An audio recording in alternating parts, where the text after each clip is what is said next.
양승태 전 대법원장이 출석한 현장 연결해서 자세한 소식 다시 한번 들어보겠습니다. 네, 오늘 서울중앙지검에 나와 있습니다. 오늘 양 전 대법원장은 검찰청사에 출석하기 전에 대법원 정문 앞에서 짧은 입장문을 읽은 뒤에 몇 가지 기자들의 질문에 대답을 했는데요. 일단 먼저 양 전 대법원장의 발언 내용 다시 한번 들어보시겠습니다. 무엇보다 먼저 집값을 심판해야 될 부분입니다. 재임 기간 동안에 일어났던 일로 인해서 대법원장이 아니라 국민 여러분께 이렇게 큰 심려를 끼쳐드린 데 대해서 신분입니다. 진심으로 대법원 앞에서 기자회견 송구스러운 마음입니다. 무엇을 노리고 기자회견을 이 일로 인해서 지원당장 기자회견을 법관들이 많은 상처를 받고 검찰청 또 여러 사람들이 서시기 바랍니다. 수사당국으로부터 조사까지 받은 데 대해서 욕되게 하지 마십시오. 참으로 참담한 마음입니다. 사법농단으로 이 모든 것이 살비한 바닥을 떨어졌습니다. 저희 부독의 소치로 인한 우리 것이고 법원구성원들이 따라서 국민들이 그 모든 책임은 저가 지는 것이 마땅하다고 생각합니다. 국민들이 신나하고 있습니다. 다만 이제는 이 자리를 빌어 제가 국민 여러분에게 우리 법관들을 믿어주실 것을 간절히 호소하고 싶습니다. 절대 다수의 법관들은 국민 여러분에게 헌신하는 마음으로 법관으로서의 사명감을 가지고 성실하게 공개하고 있음을 굽어 살펴주시기 바랍니다. 당신의 집값을 심판해야 될 부분입니다. 이 사건에 관련된 여러 법관들도 자기들 각자의 직분을 수행하는 과정에서 적어도 법과 양심에 반하는 일은 하지 않았다고 말하고 있고 저는 그 말을 믿고 있습니다. 나중에라도 만일 그 사람들에게 과오가 있다고 밝혀진다면 그 역시 제 책임이고 제가 안고 가겠습니다. 저는 오늘 양심이라도 남아있다면 기사회견 수사 조사 과정에서 구체적인 사실관계를 기억나는 대로 사과없이 답변하고 또 오해가 있으면 이를 풀 수 있도록 충분히 설명을 하겠습니다. 모쪼록 편견이나 선입견 없는 공정한 시각에서 이 사건이 조명되기를 바랄 뿐입니다. 다시 한번 송구스럽다는 말씀을 드리고 이 상황이 안타깝긴 하지만 앞으로 사법의 발전이나 또 이를 통해 나라가 발전하는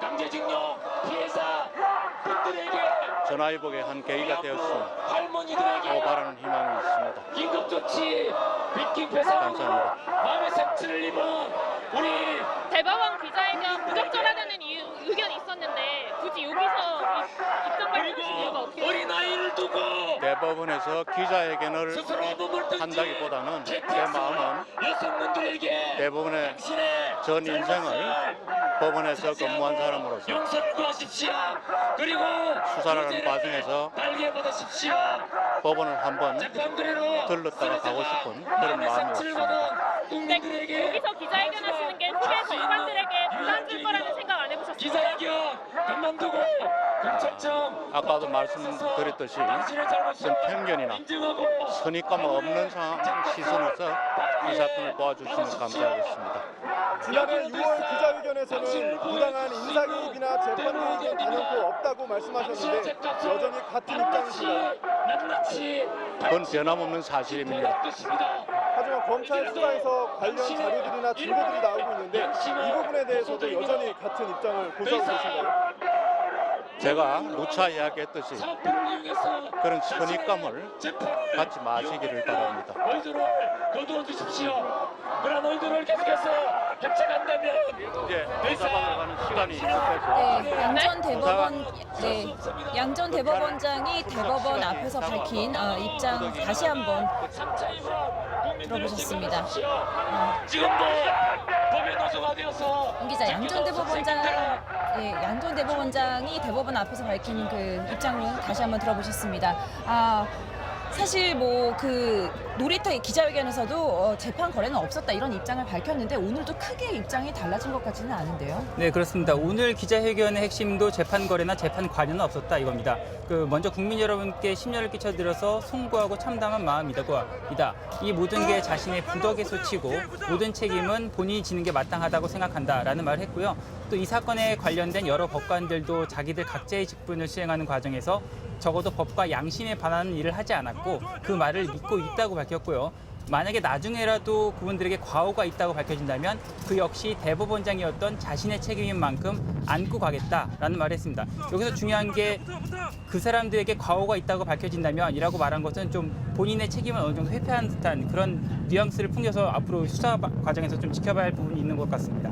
네, 지금까지 알려진 걸로만 혐의가 40여 개에 달합니다. 이 혐의가 방대한 만큼 조사가 한 번에 끝날 것 같지는 않은데요.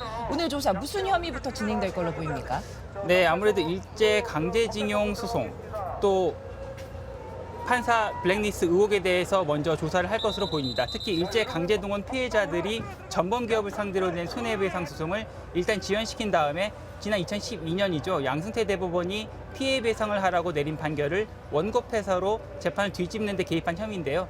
또 이를 대가로 청와대로부터 상고법원 설치와 법관 해외 파견 등의 도움을 받았다는 게 의혹의 핵심입니다. 특히 이 징용소송 재판거래 의혹은 법원행정처와 대법원, 청와대 외교부, 일제 전범기업을 대리한 김앤장 법률사무소 등 관계가 매우 복잡하게 얽혀있기 때문에요. 물을 내용이 상당히 많습니다. 때문에 검찰이 그동안 혐의에 대한 물증과 진술을 충분히 확보한 것으로도 알려진 사안이기도 합니다. 또 양 전 대법원장이 김앤장의 한상호 변호사를 만나서 직접 재판 진행 상황에 대해 논의를 하는 등 직접적으로 개입을 한 정황이 있어서 가장 먼저 조사하는 게 필요하다고 판단을 한 것 같습니다. 여기에 전교조 법외노조 통보처분 행정소송과 원세훈 전 국가정보원장 댓글 사건 재판, 옛 통합진보당 의원 지위 확인 소송 등 재판에 부당하게 개입했다는 의혹과 사법부 블랙리스트 의혹, 3억여 원의 비자금 조성 혐의 등을 차례로 물을 것으로 알려졌습니다. 네, 검찰은 이런 혐의들에 대해서 직권남용 혐의와 공무상 비밀 누설 등의 혐의를 적용할 것으로 알려지고 있죠. 사법농단 수사 사실 7달이라는 오랜 기간 동안 진행이 돼 왔습니다. 사실 법원행정처 자체 조사가 시작된 때로부터 하면은 2년이 넘는 시간이 걸린 거나 마찬가지죠. 네, 그렇습니다. 지난 2017년 2월이죠. 이탄희 판사가 사법부 블랙리스트 문건이 있다고 폭로한 이후에 검찰 수사가 벌써 2년여 동안 법원의 자체 조사와 검찰 수사까지 총 2년의 시간이 걸려왔습니다. 결국 지난해 11월이죠. 이번 사법농단 사태의 총 책임자로 지목된 임종원 전 법원 행정처 차장이 구속 기소가 됐고요. 결과적으로 오늘은 이제 검찰 수사 7개월 만 처음에 사법농단 사태가 불거진 2년여 만에 결국 양승태 전 대법원장이 이곳 검찰청사에서 조사를 받게 된 겁니다.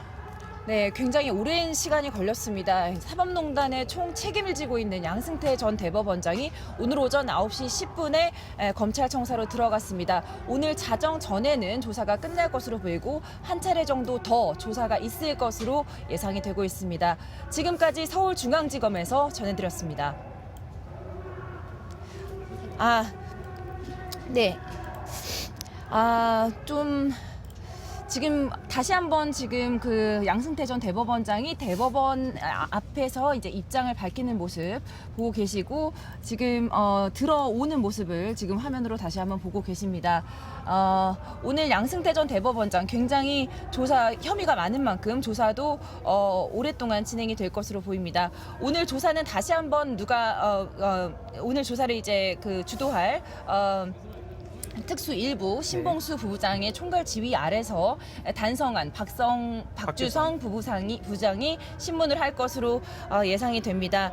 오늘 15층 이 검찰청사 15층에 별도의 조사실이 마련돼 있어요. 그렇죠? 네, 그렇습니다. 이곳에서 고영한 박병대 전 대법관도 조사를 받은 것으로 알려지고 있죠. 네. 오늘 혐의 중에서 양승태 전 대법원장이 기존에 이제 지시하거나 보고받은 혐의 외에 양승태 전 대법원장이 직접 개입한 혐의를 경찰이 굉장히 주요하게 보고 있지 않습니까? 일제 강제징용 재판과 법관 블랙리스트 혐의가 있는데 이 일제 강제징용 재판은 왜 직접적으로 개입을 했다고 검찰이 보고 있는지 좀 짚어주시겠습니까? 네, 그 양 전 원장이 지난 2015년에서 2016년이죠. 이때 당시에 징용소송의 전범기업 측 대리인인 김현장 측 한모 변호사와 3차례 이상 만나서 재판 진행 사항을 논의한 정황이 담긴 문건하고 진술을 검찰이 확보를 했습니다. 네. 이거는 어떻게 보면 양 전 원장이 직접 개입한 명백한 증거라고도 볼 수가 있는 부분이고요.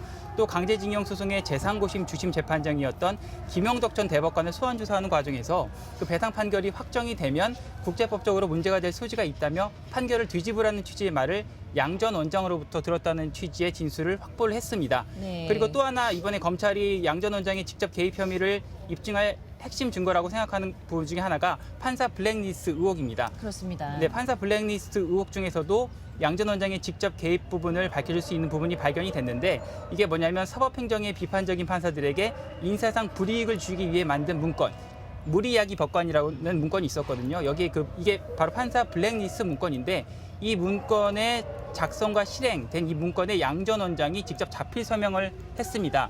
이 문서를 지난해 검찰이 대법원 인사총괄 심의관실을 압수수색하는 과정에서 확보를 했고요. 또 특히 판사들한테 어떤 인사상 불이익을 줄지 법원행정처가 1안과 2안, 이 판사에게 인사상 불이익을 주느냐 주지 않느냐 이런 부분들을 빈칸으로 놔두면 양승태 전 대법원장이 직접 V자로 체크하는 방식으로 어떤 인사상 불이익을 줄지를 결정했다고 합니다. 때문에 검찰에서는 앞서 말씀드린 일제 강제징용 소송 개입 의혹과 그다음에 판사 블랙리스트 의혹만큼은 양승태 전 대법원장의 직접 개입 혐의를 입증할 수 있다고 자신하고 있는 핵심 혐의입니다. 그 양 전 대법원장은 사실 놀이터 기자회견에서는 이 재판 거래라는 것은 있을 수가 없다. 자신이 대법원장으로 재직을 하는 중에는 재판 거래는 있을 수도 없고 생각할 수도 없는 일이다. 이렇게 강력하게 부인을 한 바가 있고 또 이 법관 블랙리스트 의혹 관련해서도 어떤 법관들의 특정 법관들에 대해서 사법행정에 반대를 한다거나 판결에 뭐 이렇게 비판적인 의견을 밝혔다고 해서 내가 불이익을 준 바는 전혀 없다라고 얘기는 했는데 사실 7달 동안 이렇게 검찰 조사가 진행이 되면서 여러 가지 물증도 확보가 됐고요. 네. 또 이규진 전 양형위원회 상임위원회 업무수첩에서도 이 대법원장 지시에는 큰 대자를 표시하는 이런 여러 가지 물증들이 나오지 않았습니까? 그렇기 때문에 이 검찰은 그 고영한 박병대 전 대법관 구속영장이 한 차례 기각이 됐었죠. 공모관계가 인정되지 않는다고 해서 기각이 됐었는데 양 전 대법원장에 대해서는 이런 직접 개입한 혐의들이 나왔기 때문에 이 부분에 대해서는 아주 확신을 가지고 있는 상황이시죠? 네, 그렇습니다. 사실 아까 방금 말씀드렸듯이 박병대 고영한 전 대법관에 대한 구속영장이 기각된 이후에 일반적으로 법조계에서는 양승태 전 대법원장에 대한 직접 조사를 하기 전에 다시 이들에 대한 구속영장을 재청구해서 구속을 시킨 다음에 양 전 대법원장을 소환할 것이라는 전망이 우세했었습니다. 때문에 당초 원래는 양 전 대법원장을 지난해 말까지는 소환 조사를 해서 이번 사법농단 사태를 어느 정도 좀 마무리하겠다 이런 입장을 검찰에서 공식적으로 밝혀왔었고요. 윤석열 서울중앙지검장이 지난해 국정감사 과정에서도 올해 안에는 사법농단 수사를 끝내겠다. 그러니까 지난해 안에는 사법농단 수사를 끝나겠다. 이런 말을 공언한 바가 있었습니다. 하지만 앞서 말씀드린 판사 블랙리스트 의혹과 그다음에 일제 강제징용 소송 재판 개입 의혹 이것에 대한 문건들을 검찰이 압수수색과 다양한 판사들을 소환해서 조사하는 과정에서 진술을 확보함에 따라서 양승태 전 대법원장을 직접 조사하는 게 오히려 더 낫겠다라는 판단을 한 것으로 보입니다. 사실 정확하게 파악되고 있지는 않지만 법관들 이제까지 7달 넘게 조사한 법관들만 100명이 넘는 것으로 저희가 파악이 되고 있지 않습니까? 그동안에 굉장히 많은 법관들이 지금 검찰에 나와서 실제 이규진 위원 같은 경우에는 여러 부분에서 또 이제 진술을 하기도 했었죠. 네, 그렇습니다. 이규진 전 양형위 상임위원 같은 경우에는 이번 사법부 블랙리스트 의혹에서 핵심 인물 중에 한 명으로 꼽히는 사람입니다. 양승태 전 대법원장이 2011년부터 2017년까지 대법원장을 지내면서 각종 재판 거래와 그다음에 비자금 조성, 헌법재판소 기밀 유출 의혹 등 각종 사법농단의 총책임자로서 역할을 해왔는데요. 이 모든 것들이 양승태 전 대법원장과 법원 행정처장, 그다음에 차장, 그리고 이규진 상임위원과 이민걸 실장 등이 참여한 수뇌부 회의에서 모든 것들이 결정이 되어 왔습니다. 때문에 이 사람들에 대한 조사를 검찰에서 우선적으로 했고요. 그다음에 이 사람들에게 조사 어떤 문건 작성이나 지시 실행을 지시받은 사람들, 일반 심의관들부터 판사들까지 조사한 사람이 100명이 넘는 것으로 여태까지 알려져 왔습니다.